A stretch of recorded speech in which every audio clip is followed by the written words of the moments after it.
Okay, hey, I'm MJ. This is Callie. Hello.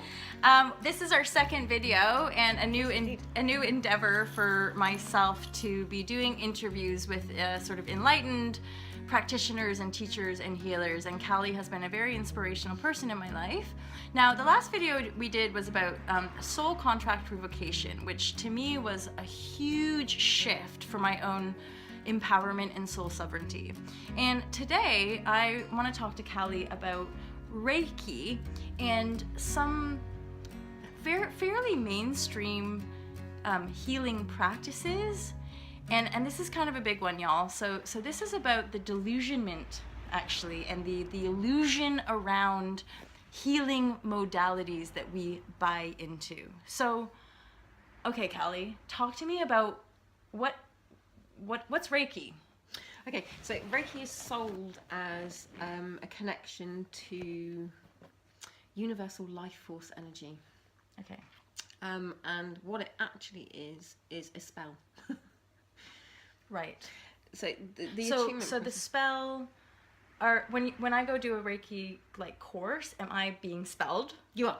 Okay. Yes. By the master. Yes. Okay. The master puts a spell on you to enable you to access something you already have, which is your ability to heal yourself and your ability to heal others. Interesting. Okay, so is this...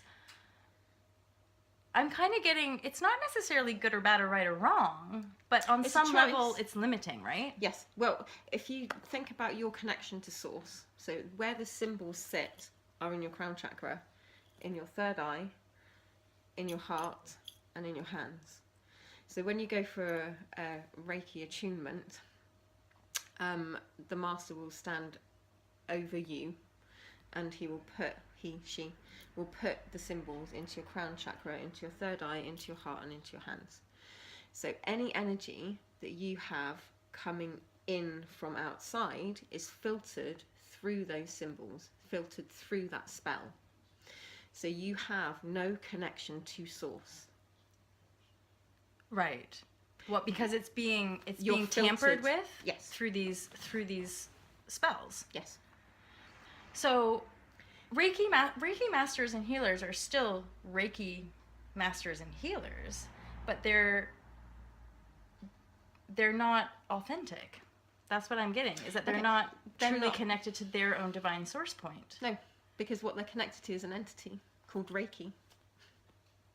So what happens is that the way that the spell works basically is that because the way that the Reiki system has been twisted and the attunement process has come in, the geometric patterning that the Reiki symbols are basically place you under the spell of the Reiki entity. Mm-hmm. And I'll tell you kind of how I know this or why I know this. Okay, so in 2000, I became a Reiki master. Been through the system. Reiki 1, I did each one within 3 months of each other. Because I've been healing since I was 5, so I kind of picked it up fairly quickly. So with Reiki 1, what you find is that you get to a certain level with it, and all of a sudden it feels like you can't feel anything. Okay. So the energy that you... And this happened to you. Through, yeah. You're doing your Reiki, and then you got a certain point in your Reiki healing journey, and you were desensitized. Yes. You felt totally disconnected. Like the energy isn't working. It feels like there's nothing coming through your hands. It feels like you have no energy. Right. So you don't feel like you're actually doing anything for anyone.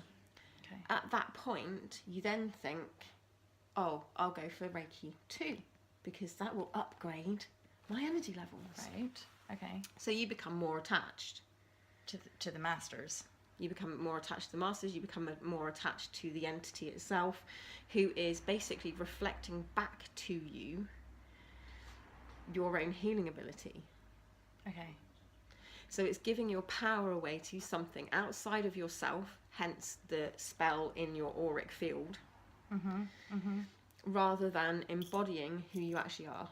Yes, and that is the healed state. That is your true divine healed state, rather than the mask of a Reiki, which is then masking even the potential healing Yes. of the Reiki itself. Yes. Yeah. Because you have filters. Yeah. So the Reiki symbols basically are filters. The way that any healing modality really was initially, how it was set up initially, because I went to in 2000 I went to Nepal, and part of the reason for going to Nepal was to actually try and find out the origins of hands-on healing. Right. Okay. Because there were so many misdirections and misunderstandings about where Reiki actually came from and how it was originally used. I went on this journey to Nepal and Sikkim and spoke to a lot of Rinpoches out there about where the origins of hands-on healing were. And that kind of enabled me to backtrack to where my connection was. Okay. What I was connected to, Right. how the symbols worked. I looked into occult matters and how spells work. Why in a Reiki attunement are things done 3 times? Because it's a spell. Reiki is a spell. Okay, so part of your purpose is to break the spell. Yes. Right? And this is part of, I think, why we've been guided together, because on my journey, Callie really helped to reflect back to me that, like, I'm my own power. No other thing has any power over me, that I am my own healer, and I'm my own power. And it helped me rise above a lot of the distortion in the yoga community. And then when you told me about the Reiki thing, it kind of made sense to me. I was like, well, again, like, Reiki's something outside of us, so how can this thing we call Reiki have more power than the individual themselves? Well, the truth is that it doesn't. So what And you're doing is it limits people eventually, right? Yes. Yeah. Yeah, because you have a cap. You have something in your auric field which is capping you to the energies that you could extend yourself to. Of course. The different dimensions of reality that you could open yourself up to. Yeah. And this is something that Callie, in the course that I did with Callie helped me reach really high. And I actually feel totally unlimited now. Woo! So, okay, Callie, what can people do? What can people do? Okay. So people this is people who are feeling limited by Reiki now. What can these practitioners or just people who have done some Reiki, what can they do to free themselves from the spell? Okay, so first of all, the one thing that you can do is realize that you are autonomous. You don't need anything outside of yourself. You don't need Reiki. You don't need an attunement. You don't need somebody to come in and mess with your DNA. You don't need anything other than what you have internally. How empowering is that, people? You're it. You're fucking it. You don't need this thing. Okay, great. Okay, so realize. That's the first thing. First step is to realize that you are a sovereign being. You have always been one. You have just forgotten. The second thing you can do, the Reiki attunement, is to discreate the attachment. Okay, that sounds a bit more complicating to me. So with regards to sort of uncreating an attachment, would that be where somebody might ask you for some help?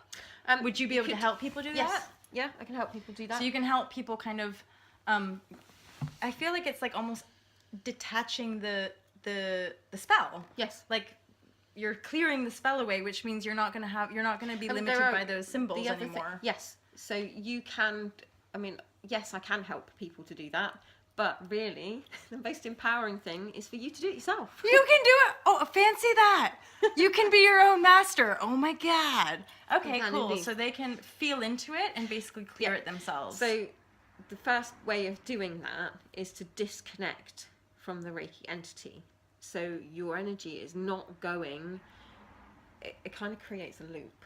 So what happens is you are fed off at the bottom and then given a lower level of energy back. Which is why we have to keep coming back for more and more and more Reiki, and we're never really fully healed because we're bound to the Reiki. Yes. Yeah. So we're never fully healed. We just have to keep coming back to this thing we call the Reiki because we're actually limited. And I would say that this is, again, it's not really even good or bad. It's just the fact that we as a human collective are rising beyond. We're becoming more powerful. We're becoming more awakened. And so in essence, it's almost like we just don't need these entities anymore to support us in our own evolution. That's right. We need to break free from that. We need to become empowered, soul sovereign, soul directed beings and pave the way to the new reality. Exactly.